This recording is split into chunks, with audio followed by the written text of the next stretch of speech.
The ketogenic diet, or keto, is one of the most popular diets right now, with its practitioners highly praising it for rapid weight loss, general health benefits, and mental clarity and focus. I personally follow the keto diet because it helps me focus and get a lot of stuff done in a short amount of time. It also makes me feel healthy, once you get over the transition period, or what they call keto flu. A lot of people compliment me on my ability to get a lot of stuff done, and my keto diet is a big part of that. Now, if you're interested in keto for the weight loss benefits, let me show you some before and after pictures that I got from the Reddit keto community. Okay, before we dive into the specifics of the keto diet, we have to understand a few basics. First of all, food is equivalent to energy. We get hungry primarily because we need energy. And I know there are cravings and such, but food was initially meant to be as energy or fuel for us people. This energy is measured in calories. Most people need between 1,200 and 2,000 calories per day, depending on height, weight, physical activity. And you can check how many calories you need using any calorie calculator. So if we understand what I said earlier, understanding how we gain or lose weight is easy. Let's say that you use up 1,600 calories a day using the calorie calculator. If you eat exactly 1,600 calories a day, you won't lose or you won't gain any weight. It'll stay the same. But if you eat more than 1,600 calories, you gain weight. If you eat less than 1,600 calories, you lose weight. Simple, right? Just addition and subtraction. Now, why exercise doesn't really work that well for weight loss is because most people who want to lose weight start exercising. And this logic is very sound. Exercise makes us burn more calories. In fact, we often hear people say that they'll eat something yummy and just burn it off later in the gym. A common exercise to start, is 30 minutes of jogging every day. A lot of people do that. Jogging 30 minutes burns around 200 calories, which is good. Even though most people, we can't even last 30 minutes every day. Can you last jogging that long? But let's try and look at how many calories some food and drinks have.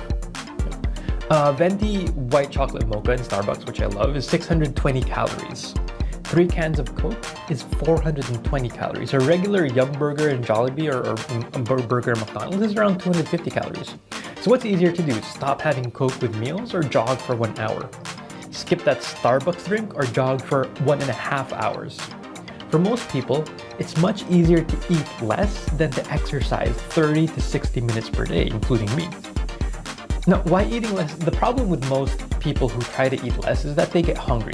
If your body is used to eating 2,200 calories per day and you suddenly start eating 1,600 calories per day because you want to lose weight, you're going to get hungry every day. And most people can't handle hunger. They give in and they eat enough calories so they no longer feel hungry, which in this case was 2,200 calories. One of the best things about the ketogenic diet is that you can eat less without getting hungry. That's why it's so effective. So let's dive into some science real quick here. First of all, calories in food are found from 3 different sources. Okay? There's carbohydrates, there's proteins, and then there's fats. Although energy is measured in calories, carbohydrates, protein, and fats are measured in grams. So a typical Asian diet consists of around 2,155 calories, which is composed of 348 grams carbohydrates, or 80%, 42 grams fat, 10%, 51 grams protein, 10%. Carbohydrates are our main source of energy, and we normally eat a lot of carbs every day. Carbs can be broken down into sugar and fiber and some other stuff. Foods that have high carbohydrates are rice, pasta, bread, potatoes, fruits, vegetables, and sugar, anything sweet. So carbs, some pros of carbohydrates. Carbs are cheaply and readily available, but the cons of carbohydrates are that most of them increase your blood sugar, which leads to a lot of health problems. Second, the energy that carbs provide is sporadic, means it appears and disappears very quickly, which is why you usually feel a sudden burst of energy right after eating carbs and then suddenly feel sleepy. Since the energy carbs provide is sporadic, it also means that if you don't use your energy right away, it gets stored in your body, making you gain weight, and you get hungry right away, usually within 2 hours. Okay, let's talk about proteins. Proteins are the body's building blocks. If you want to build muscles, you usually eat more protein together with exercise. However, if you eat too much protein that doesn't get converted into muscles, and you don't lift enough weights or exercise enough, your body will turn the excess protein into carbohydrates. High protein foods are food that contain muscles, poultry, meat, fish, and nuts. And nuts are the muscles of plants. Okay. The pros of protein are that you gain muscles. That's very good.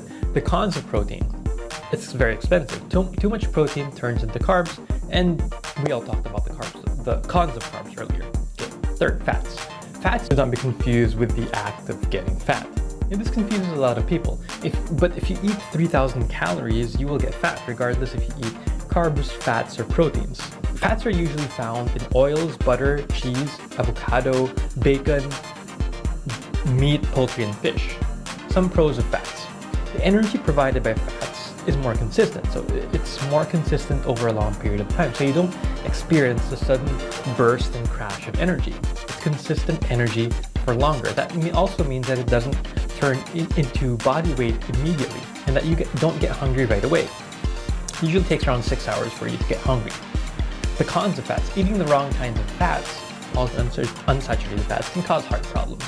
Good fats are usually the more expensive than carbs, but still cheaper than proteins. So based on the above, you can see that not all calories are equal. Carbs, fats, and proteins are different. The typical Asian diet is 80% carbs, 10% fats, 10% proteins.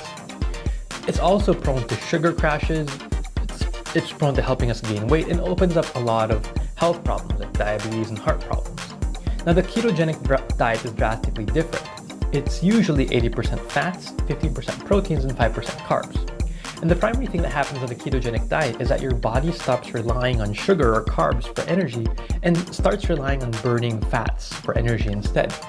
Since a keto dieter's primary source of energy is fats instead of carbs, the following happens. You don't experience sugar crashes.